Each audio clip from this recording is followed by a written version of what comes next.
중년 보고서를 한번 보도록 하겠습니다. 이제. 그렇게 살았을 때 어떻게 될 수 있는가 한번 분석을 해보도록 할게요. 저는 이런 연구가 참 많이 나와야 된다고 생각합니다.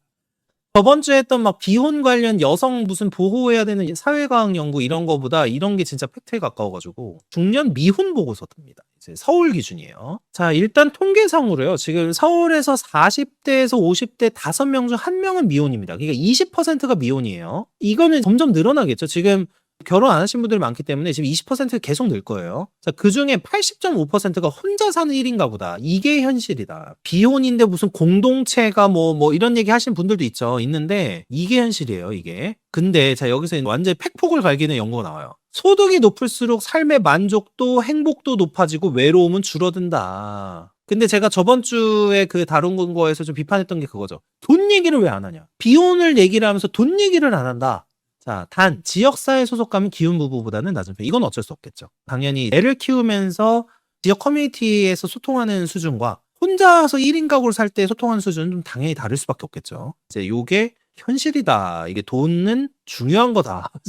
그래서 서울시가 7일 공개를 했어요. 이제 서울시 중년 미혼의 삶이라고 해서. 자, 서울 서베이 국가 데이터처 자료 같은 거를 분석을 했대요. 그리고 기준 시점은 인구는 2024년 기준이고 이제 변화 추이는 10년 기준으로 봤습니다. 2015년과 25년. 자, 서울의 중년 인구는 얼마나 되나? 자, 서울 전체 인구가 약 896만 명 정도라고 해요. 많이 줄었죠. 근데 그중에 40에서 59세 중년 인구가 약 274만 명입니다. 거의 한 31% 정도 차지를 한대요. 이 서울에서. 자, 그러면 서울 3명 중에 1명은 33%까지는 아니지만 한 40에서 50대다. 이렇게 이제 볼 수가 있는데 중년 미혼 인구가 약 56만 명이에요. 그러니까 이게 이제 20%라는 뜻이고요. 연도별로 보면은 계속 늘고 있습니다. 22년 18.3%, 23년 19.4, 24년 20.5%로 계속 증가 추세예요. 이거는 뭐 계속 증가를 하겠죠. 최근에 결혼을 혼인율이 올라가고 있긴 해가지고 수위를 보긴 해야 되겠지만 일단은 기존에 쌓였던 30대 후반에서 지금 40대 초중반 정도 분들 중에 비혼이 굉장히 많잖아요. 그러니까 이 부분이 40대로 다 올라가면 일단은 당분간 몇 년 정도는 40대에서 50대 같은 경우에는 비혼 비율이 높아질 거다. 여기서 이제 남성이 훨씬 높은데 이제 중년 남성의 미혼 비율이 24.1%,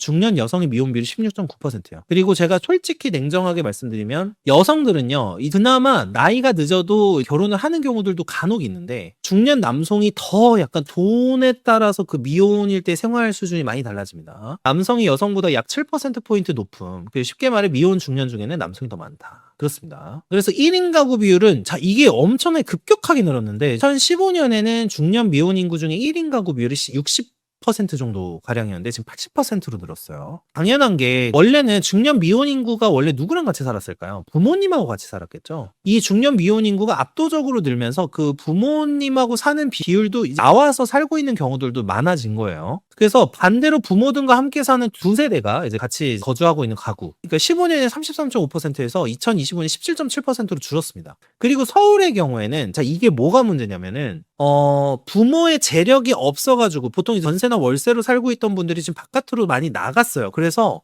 서울에서 자가를 가지고 있는 가구 자체가 점점 더 버티기가 힘들어지는 거예요. 그러니까 자가를 가진 사람만 버티고 못 가진 사람들 버티기가 힘들고 그중에서 소득이 괜찮은 분들은 버텼겠지만 못 버틴 분들이 많았을 거란 말이죠. 그러니까 이분들이 점점 더 이제 바깥으로 나가게 되면서 혼자 사는 흐름도 분명히 지속이 됐을 거라고 저는 생각을 해요. 서울에서 15년에서 25년 될 때 엄청나게 집값이 급등을 하면서 전월세로 두 세대가 같이 살고 있다가 예를 들면 한 명이 돈을 못 벌어. 근데 지금 월세를 구해서 해야 되는데 나가야 돼. 나가야 되니까 계속해서 그 비율이 올라갔을 가능성도 있다라고 저는 해석을 하거든요. 자, 어쨌든 이 혼자 사는 흐름이 빠르게 자리 잡는 중이다. 여기 흐름상으로도 그렇고 주거에 어떤 들어가는 비용이나 여러 가지 서울에서 버티기 힘든 부분도 작용을 했을 거다 이렇게 생각을 하고요. 1인 가구 미혼 중년 중에 진짜 참 슬픈데 자, 관리자, 관리 전문직, 화이트 칼라 비중이 늘었어요. 그러니까 이게 그 컨텐츠가 실제로도 이게 되게 맞는 게 제가 가끔 그런 컨텐츠 했었잖아요. 비혼 남자들이 점점 소득이 높은 남자들도 혼자 사는 비중이 늘어난다. 그러니까 이게 그 통계로 지금 증명이 돼요. 통계로 증명이 되고 있고요. 그래서 66.9%로 10년 사이에 꽤 많이 늘었고요. 두 세대 이상 가구의 같은 직군 비중은 64.4에서 71.4다. 이게 이제 무슨 말이냐? 부모님하고 자녀가 있는데 이들이 같은 직군을 가진 비중도 늘었다는 거예요. 이게 무슨 뜻이냐? 부모의 직업과 자녀의 직업이 유사하게 간다, 양극화가 심해지고 있다는 뜻도 되는 거죠. 그래서 어떤 직업군이 혼자 살까? 1인 가구 쪽 증가세가 더 가파르다 이렇게 하면서 서울시 분석에 따르면 이래요. 직업적 안정성과 경제적 기반을 갖춘 집단에서 독립거주를 선택하는 경향이 확인된다. 당연한 얘기죠. 독립거주를 선택하는 경향이 확인이 된다. 이 경제적 기반과 직업적 안정성. 자, 그래서 관리 전문직의 여가 생활은 보통 어떻게 이루어지느냐? 미혼 중년 중에 관리 전문직이 응답을 하는데 적극적인 여가 활동 비율이 평일에 36.1%, 주말에 47.1%예요. 이 다른 직군 중에서는 가장 높은 적극적 여가 활동 보내고 있어요. 자, 이게 무슨 뜻이냐? 자, 40대, 50대가 돈이 없으면 여가 생활을 못 하겠죠? 이거에 따라서 당연히 생활의 수준이나 행복도나 외로움 이런 게 달라질 거란 말이죠. 혼자 사는 미혼 중년 중에서 관리 전문직이면 소득이 높겠죠. 이들이 평일에도 여가 활동 즐기고, 그러니까 보통 퇴근 후겠죠. 이 퇴근 후에 여가 활동도 즐기고 운동하시는 분들도 있고 모임 나가신 분들도 있을 거고요. 그 다음에 주말을 47.1%로 다른 직군 중에 가장 높은데 결국 뭐다? 돈이에요. 네, 사실 돈이에요, 이건. 주 3회에서 4회 체육 활동을 즐긴다는 답변도 관리 전문직이 1위다. 요즘에는 돈이 많은 분들이 건강도 더 많이 챙겨요. 그 다음에 혼자 사는 미혼 중년의 전반적 삶의 만족도에 대해서 얘기를 해보면 10점 만점이래요. 자, 이게 조사를 한 건데, 자, 이게 너무 적나라해서 이게, 한번 볼게요. 월 소득 200만 원 미만이 5.5점 정도로 만족을 한다라는 이제 응답이 나온 거죠. 200에서 400만 원 6.7점이고 400에서 600만 원 6.9점이에요. 600에서 800만 원이 7.1점이고요. 800만 원 이상이 7.7점입니다. 그러니까 이거는 너무 뚜렷하게 소득이 높아질수록 만족도가 높아요. 뻔한 얘기긴 하지만 너무 극명한 차이를 보여요. 그리고 딱 여기가 보통 저는 선으로 많이 보거든요. 여기 400만 원 정도 월소득이 올라가면은 그때부터는 차를 조금 운행을 할 수 있고 여가 생활을 하는데 그렇게까지 큰 부담은 되지 않으면서 돈을 모을 수 있는 시기가 시작이 돼요.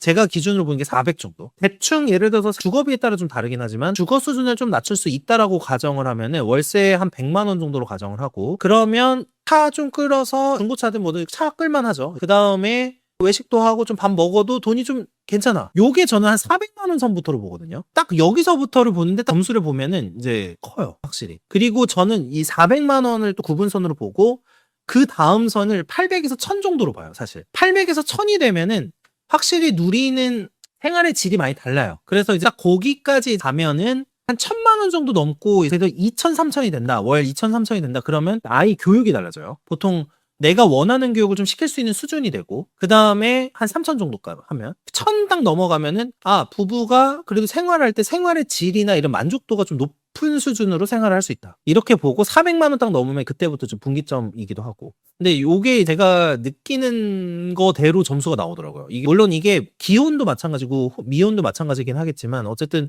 미혼일수록 더 이런 게 이제 중요한 거죠. 소득이 중요할 수 있겠죠. 그러니까 생활의 수준이 확 달라지는 그 어떤 분기점이라고 할까? 이게 이제 정도다 이런 거죠. 일과 여가 생활 간의 균형에 대해서 그러니까 소위 말하는 워라밸이에요. 약 200만 원 미만이 4.7점이고 800만 원 이상이 6.0점이에요. 그러니까 심지어 워라밸도 소득이 높은 사람들이 좋다. 그 다음에 행복지수를 보면요. 행복지수도 월소득 200만 원 미만이면 5.0점이에요. 한 절반 딱 점수 나오는 건데 800만 원 이상은 7.8점이에요. 저는 사실 돈과 행복은 비례하지 않는다라는 정의를 버리기로 했어요. 보통 이제 일반적으로 인용되는 연구가 그거잖아요. 소득이 일정 수준까지 올라가면 같이 비례해서 올라가다가 일정 수준 이상이면 큰 차이가 없다. 그 자체는 맞을 수도 있고 저는 그것도 조금 요즘에 의문이 들어요. 근데 800만 원 이상 7.8점 그게 차이가 크죠. 이혼에 집 있고 월 1000 이상이면 더 이상 삶의 만족도. 맞아요. 저도 딱 저 정도 수준부터는 좀 차이는 없는 것 같아. 예, 맞아요. 사실 내가 혼자서는 할 수 있는 거 다 할 수 있거든요. 솔직히. 여가 생활 무슨 골프도 치고 다 할 수 있어요. 그리고 반면에 외로움 수치는 소득이 높아질수록 낮아져요.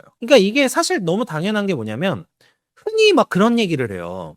약간 돈은 없어도 따뜻한 가족 그런 거 있잖아요. 돈은 많이 못 벌어. 막 그 그림 속에서 나오는 거 있죠. 이상적인 그림.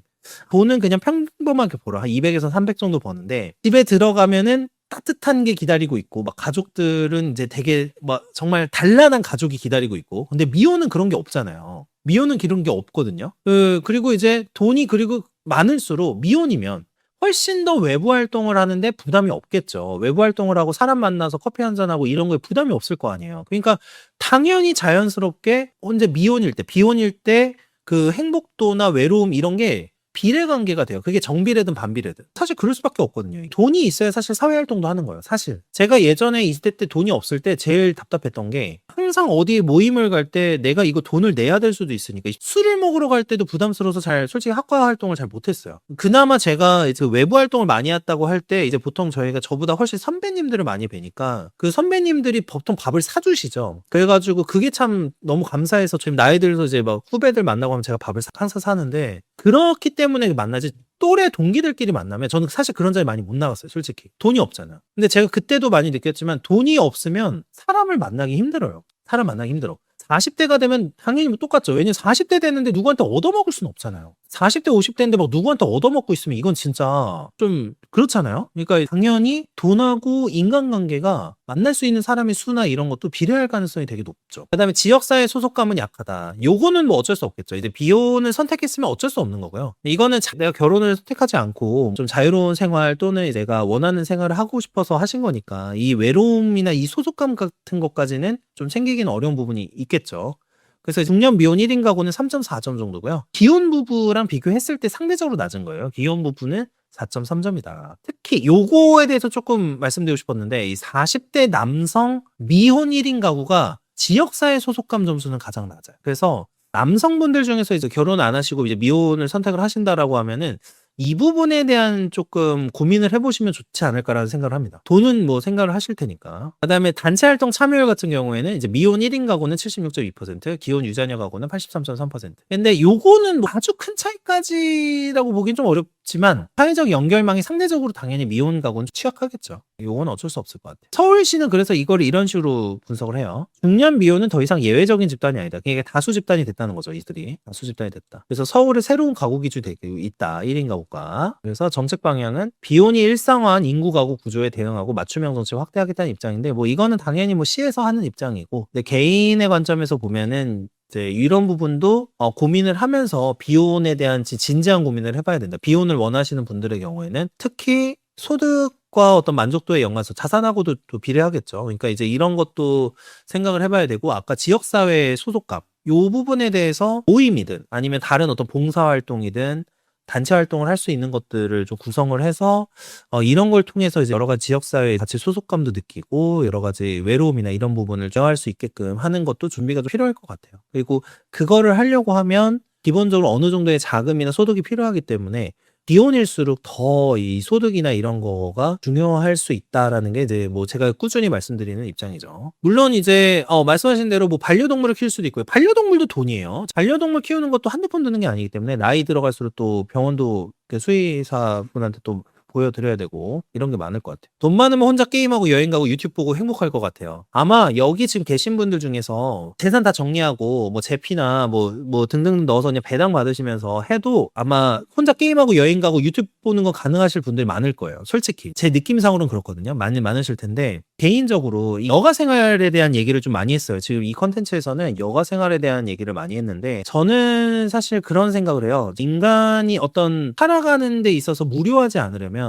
인생에 어느 정도 추구하는 목표가 있어야 된다고 저는 보는 사람이에요. 그 목표가 여러 가지가 있을 수 있어요. 돈일 수도 있고 정신적인 걸 수도 있고 관계적인 걸 수도 있고 이런 생각이 드는데 그 무료함을 이겨내기 위해서 장기적으로 할 만한 것들을 생각을 해야 되는데 저 같은 경우에는 공부를 좋아하는 사람이다 보니까 저는 공부는 안 질리더라고요. 진짜 이거는 진짜 감사한 게 전 독서랑 공부는 질리지 않아. 그래서 요런 거를 이제 한 개인마다 하나씩 찾는 게 중요한 것 같아요. 그래서 새로운 세상에 대해서 접근하는 거, 또 이런 것도 나이가 든다고 해서 너무 내 것만 하는 게 아니라 새로운 세상도 계속해서 경험해 보려고 하고 새로운 사람도 만나보려고 하고 그런 것도 좀 되게 전 중요하다고 보는데 이 부분에 대한 거는 조금 좀 상대적으로 좀 덜 다뤘더라고요. 지역사회 소속감 같은 경우에는 요거는 사실 꼭 정해진 형태가 있지는 않겠지만 결국에는 내가 진짜 의미 있는 대화를 할 수 있는 사람들을 만드는 게 되게 중요하다고 생각을 하기 때문에 요게 좀 중요하지 않을까. 여가 생활은 그냥 갔다 오면은 뭔가 이렇게 남는 게 없더라고요. 물론 운동 이런 거는 남죠. 운동. 예술품이나 음악 감상도 좋고 각자의 또 취미 생활이 있을 수 있으니까 어떤 분은 또 뭐 피규어 이런 거 모으시는 분들도 있고요. 뭐 많죠.